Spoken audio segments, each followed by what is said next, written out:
vamos falar um pouquinho sobre um resumo do Evangelho, que é o texto que a gente vai ler, está lá em 2 Reis, capítulo 7, versículos de 3 a 20. Eu convido você a abrir a sua Bíblia, e lá no segundo livro dos Reis, na sequência que estamos aí acompanhando. Se você, porventura, perdeu algum estudo, você pode ir ao YouTube, no canal da igreja, procura lá, Igreja Batista Betânia e Volta Redonda, e você vai ter acesso a todos os estudos, e também no Spotify, para quem prefere ouvir. Aliás, chegamos a 300 episódios no Spotify. Olha que legal, irmãos. Que bênção, né?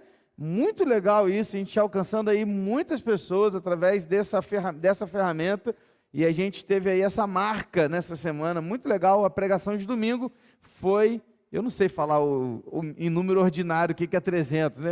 Foi o 300, né? O número 300 que aconteceu nesse último episódio, que foi a última pregação de domingo. Então a gente tem aí alcançado, né, outras pessoas também através dessas ferramentas. Mas vamos lá.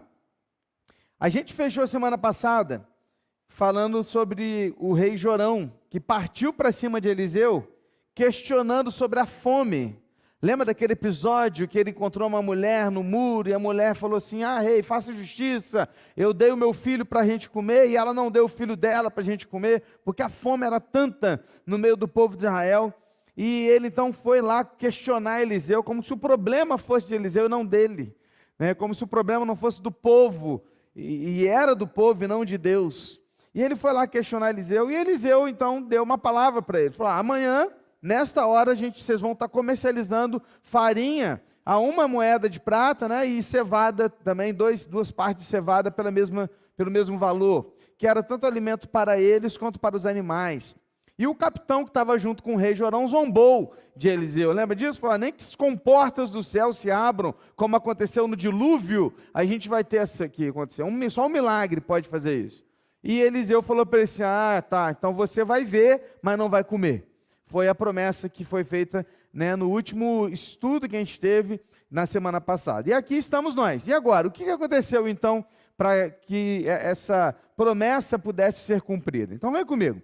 Vamos ler então em bloquinhos e bloquinhos aí, eu vou citando para você. Versículos 3 e 4.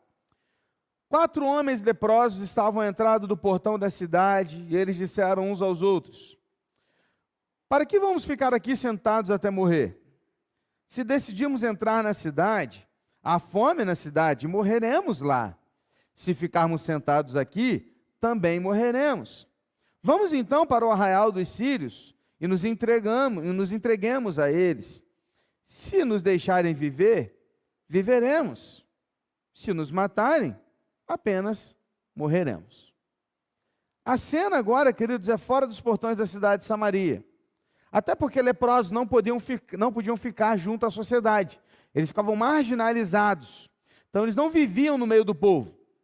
Então aqueles leprosos estavam morrendo de fome, literalmente morrendo mesmo de fome. Não havia comida, não havia, a seca imperava, né? A fome imperava. A cidade estava cercada, lembra? Então eles estavam passando fome. Agora você pensa, querido, para aqueles que já tinham saúde, para aqueles que já tinham casa, para aqueles que tinham família, para aqueles que tinham apoio uns dos outros, já estava difícil. Pensa agora para 4 leprosos que não podiam se relacionar com as pessoas, não tinham uma saúde muito boa, eram marginalizados, tinham que viver fora da cidade. Imagina a fome que eles não estavam. Olharam uns para os outros e pensaram: bom, o que faremos? Se a gente invadir a cidade, a gente vai entrar dentro de uma cidade que também não tem comida.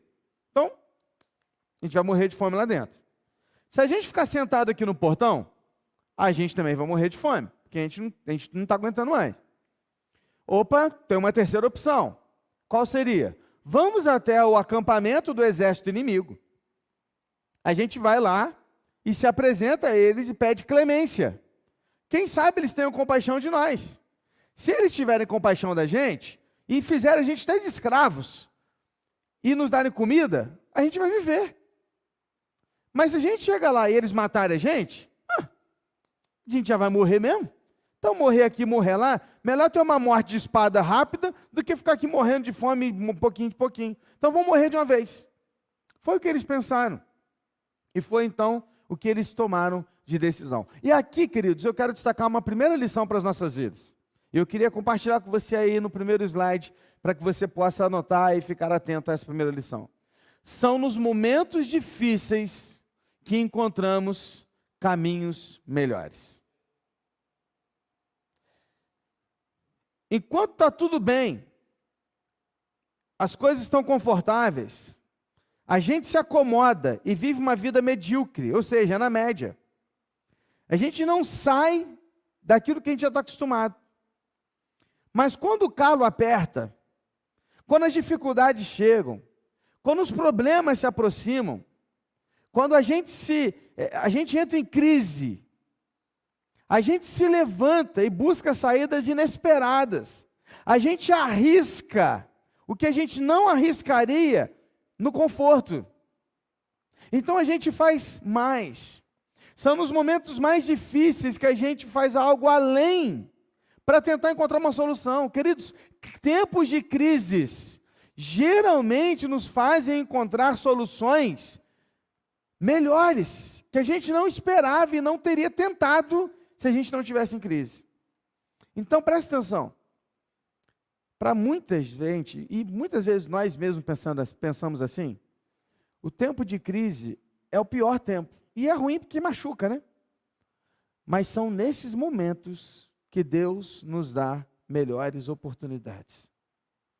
Porque são nesses momentos de crise que Deus está nos moldando a sermos mais dependentes dEle e a tentarmos coisas das quais a gente não tentaria se estivéssemos no conforto do nosso lar, na tranquilidade do nosso dia a dia, na nossa vida medíocre, levando dia a dia. Esses homens, eles acordaram um dia e falaram assim, cara, a gente está em crise. A gente não tem o que fazer. Vamos morrer. O que a gente vai fazer? Então vamos lá tentar. Eles foram lá tentar. Era a única saída que eles tinham. E aí que eu queria levar você a pensar. Nos tempos de crise que você passa, você se curva, se prostra e espera a morte chegar? Ou você se levanta e fala, cara, vamos tentar alguma coisa para resolver isso, porque não dá para ficar desse jeito. Há saída. Há saída. Mas essa saída, você só vai encontrar quando você depender plenamente de Deus, inclusive nos seus momentos de crise. Eles escolheram ir ao acampamento sírio. Vamos ver o que acontece? Versículos de 5 a 8.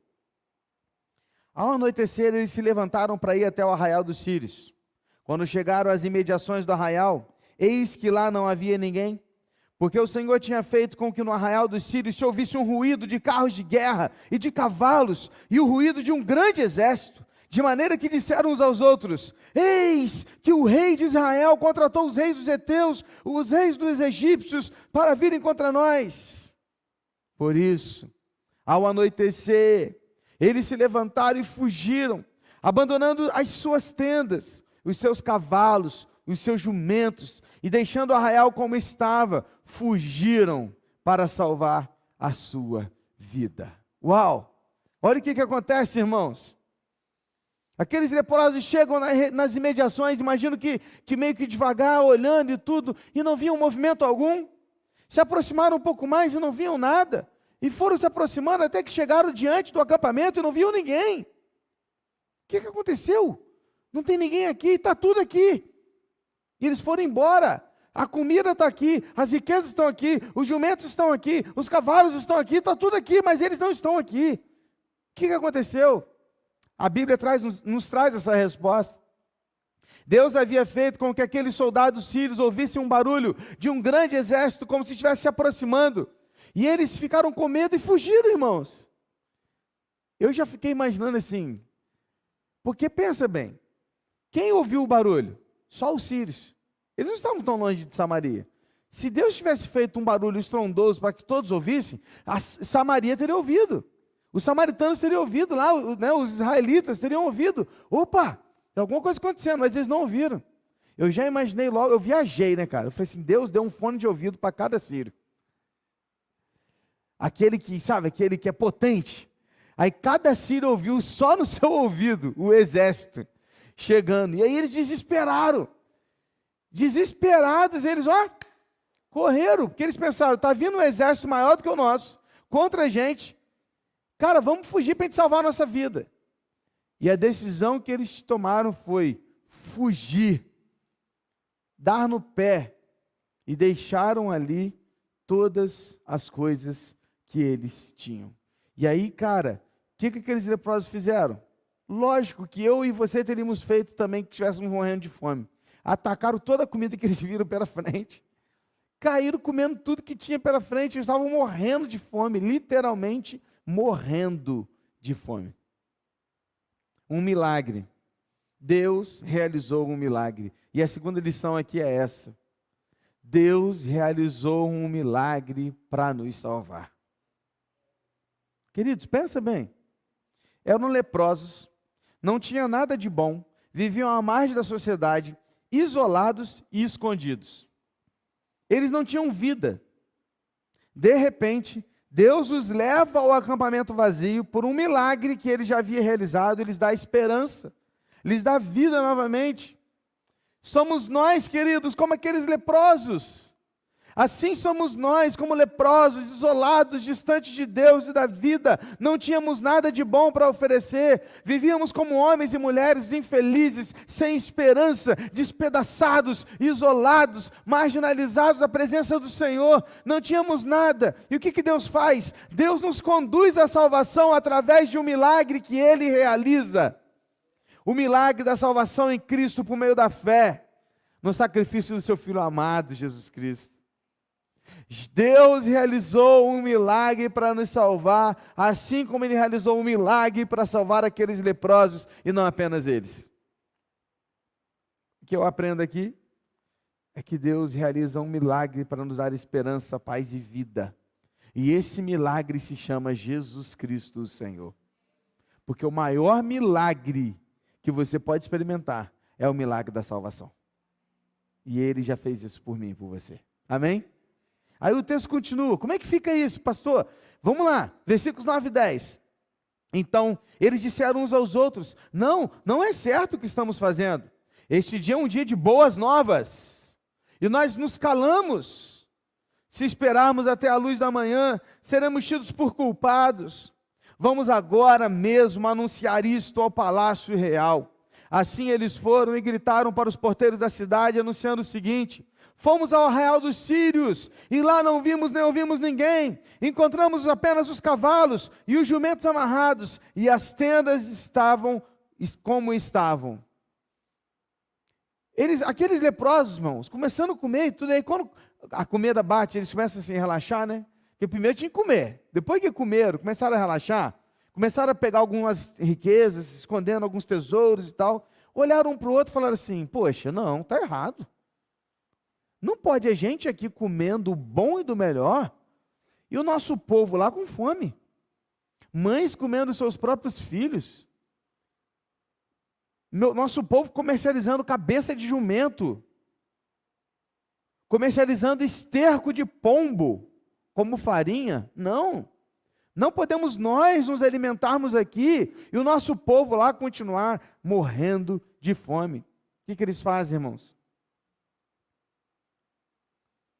Eles vão até a cidade, voltam lá na portaria, gritam de longe, porque eram leprosos, olharam para os porteiros e disseram: olha, nós fomos lá no acampamento dos sírios, tem comida lá, não tem ninguém lá, eles foram embora, os cavalos estão lá, os jumentos estão lá, as riquezas estão lá, tem comida.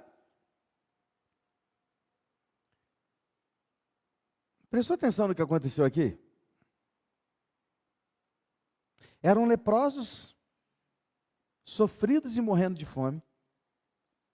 Deus fez um milagre e os levou ao acampamento para que eles pudessem encontrar comida. Eles são saciados, são abençoados, e isso desperta algo nobre nos seus corações. Sabe o que é? Compaixão. Eles se compadecem do seu povo, voltam lá para dar boas novas aos moradores.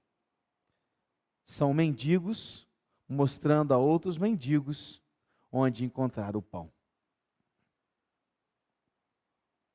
Eu quero destacar duas coisas aqui no versículo 9 que me chamaram muita atenção. Olha o versículo 9, irmãos, que a gente leu. Então disseram uns aos outros, não é certo o que estamos fazendo. Ele diz assim, ó, na minha versão NAA diz assim, este dia é um dia de boas novas. Você sabe o que é esse termo boas novas? Quando traduzido do hebraico para o grego? Evangelho. É a mesma palavra que para nós conhecemos também como as boas novas de Cristo. Eles olharam um para o outro e falaram assim, não, nós temos que levar o evangelho lá. O que é evangelho? Evangelho é boa notícia. Temos que levar as boas notícias lá. Mas não para aqui, sabe por quê? O versículo 9 continua assim, olha, se esperarmos até a luz da manhã, seremos tidos por culpados. Sabe uma segunda coisa que eu aprendo aqui? Está aí para você, ó. Eles não podiam esperar, sabe por quê? Porque aquela notícia era urgente. Não dá para esperar. Queridos, quem está passando fome, não dá para esperar uma noite. Eu sempre falo aqui com os irmãos da beneficência, né? E quando a gente pode, todo fala assim, cara, fome não se espera.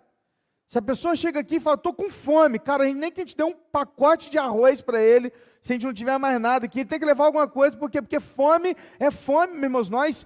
Eu não sei você, eu não posso falar por você, mas eu não sei o que é passar fome. Graças a Deus por isso. Eu não tenho ideia do que é passar fome. Eu espero que você também não tenha. Mas, queridos, quem tem fome, ele precisa de uma notícia urgente. De onde encontrar o pão? Eles se consideravam culpados, se não fossem imediatamente contar aquela boa notícia. Agora, querido, pense nisso aqui, como evangelho. O evangelho de Cristo. Você encontrou Cristo, você foi resgatado por Cristo, você recebeu a salvação em Cristo, e querido, agora você tem uma boa notícia para dar para as pessoas, mas essa boa notícia, querido, não é para amanhã, não é para domingo que vem, essa notícia é urgente, irmãos, as pessoas precisam saber. Elas precisam saber que a esperança delas não está no presidente da república, mas está em Cristo. Elas precisam saber que a esperança delas não está em A, em B ou C, em ideologias, em qualquer outra coisa, está em Cristo. É em Jesus. Não dá para esperar amanhã, queridos. Essa notícia ela é urgente. O que me entristece, queridos, é saber que nós, muitas vezes, como igreja, temos a notícia maravilhosa, mais importante do mundo, nas mãos. E não nos esforçamos para levar essa notícia de forma urgente às pessoas. Estávamos lá hoje à tarde, mais de 300 pessoas lá, contando adultos e crianças, recebendo o evangelho urgente. Eles não podiam esperar, era hoje. Pastor, mas hoje era feriado, pastor, era dia das crianças, pastor, eu tinha tanta coisa para fazer, pastor. Nossa, é um dia que eu tenho para descansar, mas a gente estava lá. Por quê? Porque era para eles precisavam saber, naquele dia era hoje. Eles ouviram a história de Cristo, eles ouviram uma história na linguagem das crianças, as mães ouviram uma palavra, uma irmã orou por elas, e ali elas ouviram da palavra do Senhor urgente. Mais que saciar a fome delas física, porque também fizemos isso, saciamos a fome espiritual. A semente foi lançada. A semente foi lançada. Agora esperamos, porque quem dá o crescimento é Jesus Cristo, Senhor. Continua. Versículos 11 e 12. Então os porteiros gritaram e fizeram anunciar a notícia no interior do palácio real. O rei se levantou de noite e disse aos seus servos: Ei, deixem que eu explique a vocês o que os sírios nos fizeram. Eles sabem que nós estamos famintos, por isso saíram do arraial, se esconderam no campo, pensando assim: quando eles saírem da cidade, nós os apanharemos vivos e entraremos na cidade. Gente, percebe a incredulidade do rei Jorão? Você consegue perceber como esse rei era incrédulo? Porque no dia anterior, queridos, presta atenção, ele não estava duvidando da palavra dos leprosos, não, queridos. Ele estava duvidando era da palavra de Eliseu, o profeta de Deus. Porque um dia antes, o profeta disse para ele: amanhã vai ter comida no povo. Amanhã vai ter comida para o nosso povo. Então, quando chega essa notícia dos leprosos, o rei tinha que falar assim: está se cumprindo. A promessa de Eliseu está se cumprindo, a profecia está se cumprindo. Vamos lá que é nosso. Não, ele vira e fala: gente, para tudo. Isso é armadilha, é cilada. É cilada. Eles estão esperando a gente, eles se afastaram, a gente vai chegar lá, quando a gente chegar, eles vão pegar a gente, vão matar todo mundo. Perceba, queridos, Jorão não duvidou dos leprosos, Jorão duvidou de Deus. Ele duvidou de Eliseu, ele duvidou da palavra do Senhor. E é exatamente assim que alguém de coração duro e fechado recebe a pregação da palavra de Deus. Quando alguém vem falar para ele, ou quando a gente fala de Cristo, as pessoas se fecham, dão desculpas. Não vou na igreja por causa disso, não vou por causa daquilo, eu não sigo a Deus por causa daquilo, outro, não por causa disso, é porque dá um monte de desculpa. E as desculpas são tantas e tantas e tantas, porque o coração está duro, está fechado, é incrédulo. Assim como Jorão, que duvidou da palavra do Senhor. E o que aconteceu, pastor? Sempre tem um servo de Deus no meio do povo, né? Veja só, 13-16. Então um dos servos do rei tomou a palavra e disse: vamos enviar alguns homens com 5 cavalos, aqueles que ainda restam na cidade, para ver o que acontece. Se eles morrerem, terão a mesma sorte da multidão dos israelitas, que já vão morrer mesmo. Assim pegaram 2 carros de guerra com cavalos, e o rei enviou os homens atrás do exército dos sírios, dizendo: vão ver o que está acontecendo. E eles foram atrás dos sírios até o Jordão, e eis que todo o caminho estava cheio de roupas e de armas que os sírios, de sua pressa, tinham jogado fora. E os mensageiros voltaram e anunciaram isto ao rei. Então o povo saiu e saqueou o arraial dos sírios. E assim uma medida da melhor farinha era vendida por 1 moeda de prata, e 2 medidas de cevada por 1 moeda de prata, segundo a palavra do Senhor. Amém, querido? Que fantástico. Um oficial do rei, mais crente que o rei, olhou e falou assim: ô rei, poxa, vamos fazer o seguinte, vamos pegar 5 soldados, ou alguns soldados, não fala 5 soldados, fala 5 cavalos, né? Vamos pegar alguns soldados com 5 cavalos, vamos mandá-los lá. Se eles forem, eles são soldados, são militares. Se eles forem e for essa cilada, eles vão morrer lá, eles vão morrer aqui também. É a mesma coisa dos leprosos, né? Eles vão morrer aqui ou lá. Então, se eles forem, eles morrerem, acabou. São militares, né? Estão aqui para isso mesmo, para nos defender. Aí o rei, né, permite 2 carros apenas. Possivelmente 2 carros que eram conduzidos por 2 cavalos cada, então 4 cavalos. Você vê que não chegou nem aos 5 cavalos que ele pediu. Chegaram lá, olharam o acampamento e viram que era verdade.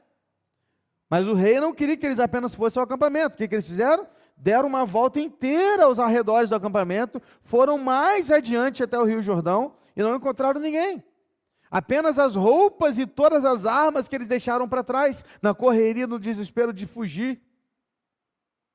Voltam até ao palácio, voltam até a cidade e anunciam: é verdade, tem comida lá, gente, tem roupa lá, gente, tem riquezas, vamos. O povo sai, ó, em desespero, sai todo mundo correndo para ser saciado. E diz o texto, que naquele dia, na mesma hora que o profeta Eliseu havia profetizado no dia anterior, o povo estava comercializando já na porta da cidade, que era o local de comércio, farinha por 1 moeda de prata e 2 medidas de cevadas por 1 moeda de prata. Sabe que é a lição mais importante aqui, queridos?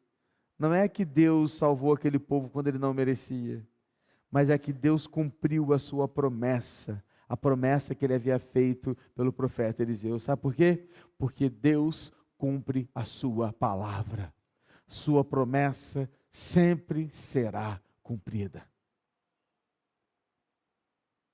Versículo 16, a ênfase é segundo a palavra do Senhor.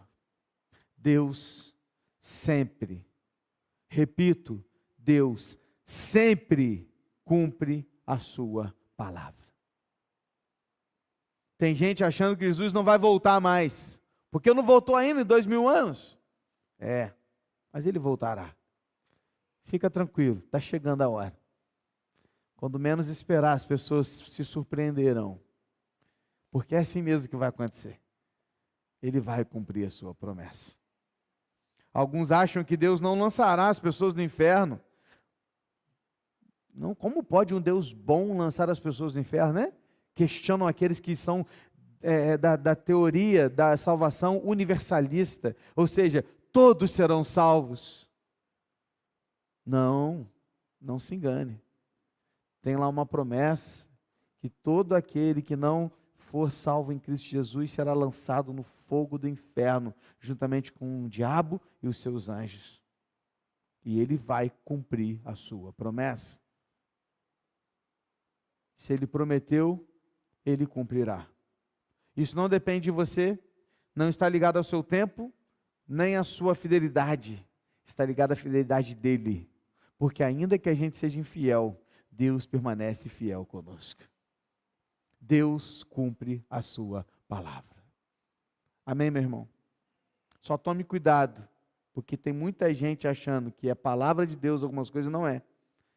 E aí acham que Deus não cumpriu, mas é que Deus nunca prometeu. Você que achou que Deus prometeu. Você só pode dizer aquilo que Deus prometeu se aquilo está na palavra. Porque é a palavra de Deus que nos garante que é a promessa dele. Amém? E o capitão, pastor? Você já está preocupado com o capitão, né? Você é vingativo, né, pai? O que aconteceu com aquele miserável, né? Aquele homem que duvidou da palavra do Senhor. Vamos ver? Versículo 17 a 20. O capitão, em cujo braço o rei tinha se apoiado, foi encarregado pelo rei de guardar o portão da cidade. Mas o povo o atropelou junto ao portão e ele morreu, como o homem de Deus tinha dito quando o rei foi falar com ele. Assim se cumpriu o que o homem de Deus tinha falado ao rei. Amanhã, a estas horas mais ou menos, junto ao portão de Samaria, 2 medidas de cevada serão vendidas por uma moeda de prata, e uma medida da melhor farinha será vendida por uma moeda de prata. Aquele capitão havia respondido ao homem de Deus: mesmo que o Senhor Deus fizesse janelas no céu, será que isso poderia acontecer segundo esta palavra? Ao que o profeta havia respondido: eis que você verá isso com seus próprios olhos, mas não comerá disso. E assim aconteceu com ele, porque o povo o atropelou junto ao portão e ele morreu. Eita! Conforme a palavra de Eliseu, ele viu, mas não comeu. Porque duvidou do Senhor. Porque zombou da palavra do Senhor. Porque desonrou o profeta de Deus. Fez tudo errado, queridos. E Deus o puniu, cumprindo a sua palavra. O que o rei fez? Pegou o capitão e falou assim: você vai ficar encarregado de ficar no portão da cidade. E aquele homem no portão da cidade, encarregado por aquilo, na hora que os guardas falaram assim: ó, tem mesmo comida. O pessoal passou correndo, atropelou ele com tudo. Foi pisoteado pelos homens. E ele viu o milagre acontecer, mas não experimentou daquilo. Por quê, pastor? Porque a lição final é: não brinque com Deus. Leve o evangelho com seriedade. Tem muita gente zombando de Deus por aí. E muitos um dia serão julgados pela palavra. Verão, mas não comerão. Já imaginou, querido? Muitas pessoas chegando no portão do céu, olhando, vão ver, e Deus vai falar assim: apartai-vos de mim, maldito, porque eu não te conheço. Eles verão, mas não comerão do melhor da terra. Muitos, segundo a palavra, terão dito durante a sua vida: Senhor, Senhor, em teu nome fiz isso, em teu nome fiz aquilo. Mas a Bíblia diz que eu nunca te conheci. Por quê, pastor? Porque, na verdade, tem muita gente que ainda não entendeu o que é viver o Evangelho com seriedade. As boas novas que o Senhor nos deu. Como aquele homem, muitos incrédulos, infelizmente, serão pisoteados por não terem crido em Jesus Cristo como Senhor e Salvador das suas vidas. E por blasfemarem contra o Espírito Santo, não receberão o perdão de Deus. O que é a blasfêmia contra o Espírito Santo? É exatamente isso. É não crer em Jesus Cristo como Senhor e Salvador. E não crer que o Espírito Santo é Deus. E que o Espírito Santo tem poder para salvar, poder para resgatar. Isso é blasfêmia contra o Espírito Santo. Diante dessa história, queridos, no resumo dessa história, a gente vê o resumo do Evangelho. É muito legal, que eu estava estudando esse texto, estava vendo, gente, é muito, mas muito, Deus nos ensinando sobre o Evangelho aqui nesse texto. Eu separei para você alguns passos. Eu queria, vai aparecer nos slides aí, eu vou citar um por um. E esses slides estarão depois disponíveis lá no canal do YouTube, né? Lá no vídeo, na descrição do vídeo. Se você quiser baixar depois, para que você tenha em casa esse material, é muito legal. Porque diz assim, olha só o resumo do Evangelho. Primeiro, Deus promete nos dar vida. Começou tudo com Eliseu dando a promessa, ó, amanhã vocês vão comer a farinha e a cevada e vai estar tudo bem. Promessa de Deus. Deus nos prometeu que um dia iria nos resgatar do pecado e do inferno. Ele nos deu a sua palavra. E Deus cumpre a sua palavra. Então, primeira coisa, Deus nos promete vida. Deus nos prometeu dar vida. O segundo passo é que somos todos leprosos à procura de esperança. Querido, todos nós somos aqueles leprosos que desesperados estamos tentando achar esperança.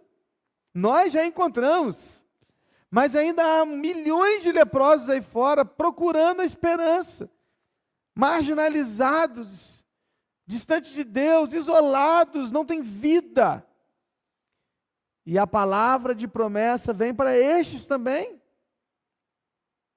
E em terceiro, só teremos acesso à vida verdadeira depois do milagre de Deus. Como que aqueles leprosos conseguiram comida? Depois que Deus realizou um milagre. Como que você e eu podemos alcançar a salvação? Depois que Deus realizou um milagre. Que milagre foi esse? Jesus Cristo, o Senhor, na cruz, derramando o seu sangue por mim e por você, nos dando vida. Sendo ali 100% homem e 100% Deus. Enquanto o homem olhava para Jesus e dizia, você me representa totalmente. E Deus olhava para Jesus e dizia, este é o meu filho, justo, da minha natureza, faz parte de mim, então ele sim pode cumprir toda a justiça que eu exijo. Então ali na cruz, um milagre aconteceu, queridos. Não há salvação sem milagre, ninguém alcança o céu por si próprio, o céu só é alcançado por intermédio de Jesus Cristo, o Senhor, porque Ele é o milagre. Evangelho. Em quarto lugar, sem esforço algum, somos presenteados pela graça com a vida. Imagine, queridos, aqueles leprosos chegando na tenda, eles fizeram algum esforço? Eles lutaram com alguém? Pegaram a espada de alguém? Partiram para cima? Gritaram? Brigaram? Não. O que eles fizeram? Foram saciados. Eles foram presenteados. Presenteados por Deus, pela graça, porque eles não mereciam aquilo. Assim como eu e você não merecemos, um dia nós somos presenteados com a graça de Deus e Ele nos deu a vida eterna.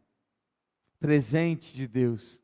Em quinto lugar, uma vez tendo encontrado a vida em Cristo, temos o desejo de contar a todos as boas novas. Porque uma vez em Cristo, queridos, nunca mais nós somos o mesmo. E todo aquele que encontrou Jesus uma vez na vida, tem o desejo de contar a outros o que Jesus fez em você mesmo. Se você não tem esse desejo, alguma coisa está errada. Porque o que nós precisamos, queridos, é ter a compaixão daqueles leprosos, de olhar para os nossos, de olhar para a nossa família, de olhar para os nossos amigos, olhar para quem trabalha com a gente, olhar para quem estuda com a gente, olhar para os nossos vizinhos, olhar para quem nos serve o café da manhã na padaria, olhar para aquele que me faz a venda toda semana, olhar para aquela que faz a minha unha, para aquele que faz o cabelo, para aquele que corta a barba, olhar para essas pessoas que nós temos acesso, e são como leprosos, assim como nós éramos, e ter compaixão deles, e dizê-los: olha, você precisa de Jesus. Jesus mudou a minha vida, Ele pode mudar a sua. Pastor, como eu faço isso? Cara, o que você mais tem é ferramenta. Você tem vídeos da sua igreja para você caminhar, você tem áudios da sua igreja para encaminhar, você tem um pequeno grupo da sua igreja para você levar a pessoa, você tem 1 milhão de oportunidades. Só não faz quem não quer. Em sexto, passamos a evangelizar. E o que é evangelizar? Um mendigo contando a outro onde encontrar o pão. Eles evangelizaram. Qual foi o evangelismo deles? Chegou lá, achamos pão. Lá tem pão. Vai lá, porque lá vocês vão encontrar vida. Exatamente isso que é evangelismo, queridos. A gente poder voltar para os nossos e falar assim: olha, encontrei o pão da vida. Olha, eu encontrei algo que me satisfaz plena e totalmente, por toda a eternidade. Encontrei o pão. Evangelismo nada mais é que um mendigo contando a outro onde ele encontra o pão. Porque não somos nós que vamos transformar a vida de alguém, é Jesus. Então o que a gente faz? A gente apresenta Jesus para essas pessoas. Sexto, sétimo, infelizmente, corações duros e fechados não nos permitem, ou não se permitem ver a verdade. Assim como o rei Jorão, muitos dos quais você voltará para anunciar, eles vão olhar para você e vão falar assim: ah, cara, você está louco, isso aí não existe, você virou um fanático agora, olha o que você está falando, cara, olha para a vida, aí vai começar a te dar um monte de desculpa. Vai falar que você é louco, vai falar que você é doido, vai falar que você é irresponsável, que você agora não tem mais vida, que agora você virou escravo da igreja, que agora você dá o dízimo para o pastor, né? Quantas pessoas falam isso? São os corações duros e fechados, dos Jorãos da vida, que quando a gente volta para falar assim: olha, achei o pão, eles vão falar assim: isso é uma cilada. Isso aí não é para mim. Isso aí não é para mim. Corações duros e fechados. E queridos, infelizmente, a grande maioria são corações duros e fechados. E por fim, o último item do resumo do Evangelho é: Deus cumpre a sua promessa. Seja para dar vida e paz, ou para punir o perverso. Qual que foi a promessa de Eliseu? Amanhã vocês vão comer farinha e cevada pelo preço justo. Isso é mentira, isso não vai acontecer. E você vai ver e não vai comer. 2 promessas. Para aquele que vai poder experimentar e para aquele que duvidou e por isso não vai poder experimentar. Deus cumpre a sua promessa, seja para dar vida e paz, seja para punir o perverso. Porque aquele que crê em Cristo já está salvo, mas o que não crê já está condenado. E Deus vai cumprir a sua promessa, seja para um lado ou seja para o outro. Porque Deus não falha. E Ele vai fazer aquilo que Ele prometeu. Amém? Isso é o Evangelho. Um resumo do Evangelho em 2 Reis, capítulo 7, dos versículos de 3 a 20. Num lugar menos esperado. Num lugar onde você não imaginava encontrar o Evangelho. Você encontrou as boas novas. Quando aqueles leprosos voltaram para dar o evangelho a Samaria. Querido, você tem voltado para falar do evangelho às pessoas? Quem é você nessa história? Onde você se encontra? Qual é o seu papel? Aonde você está? Reflita e pense na sua vida, querido, porque é mais e muito mais importante servir o Senhor, viver para Ele e levar o evangelho a todos quantos forem possíveis.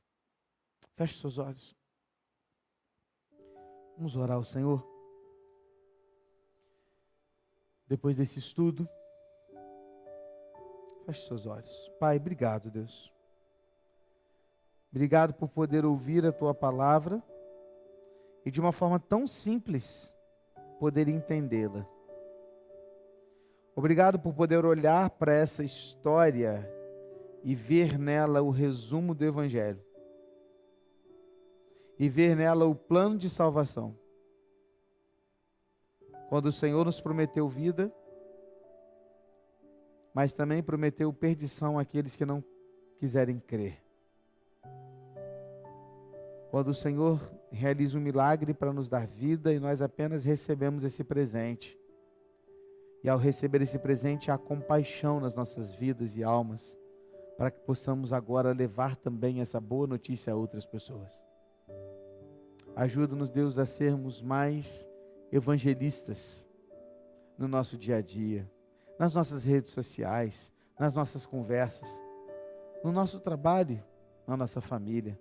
Seja sentado à mesa, andando, caminhando, não importa. Que a gente tenha coragem de falar da Tua palavra.